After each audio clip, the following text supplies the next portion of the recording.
Good afternoon বন্ধুরা, চলে এসেছি প্রতিদিনকার মতন দুপুরের ব্লগ নিয়ে।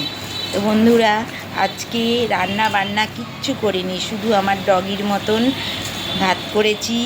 ওর ভাত এই যে দই দিয়ে মাখানো হচ্ছে, ও এই যে শুয়ে আছে। কারণ কালকে আমাদের শ্বশুর বাড়ির ওখানে অন্নকূট হয়েছিল।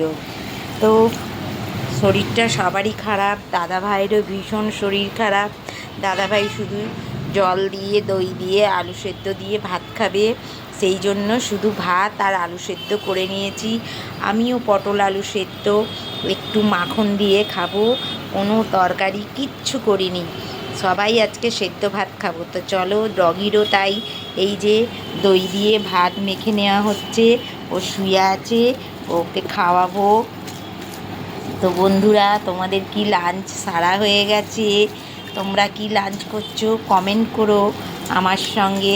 আমার এই ডগির খাবার মাখা কেমন হয়েছে কমেন্ট করো।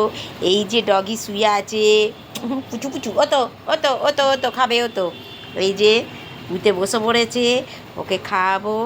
তো আমার এই ডগির খাবার কমেন্ট করো, শেয়ার করো, আর ইউটিউব থেকে দেখলে সাবস্ক্রাইব করে দিও। টাটা, রাখছি, আসবো আবার অন্য কোনো ভিডিও নিয়ে।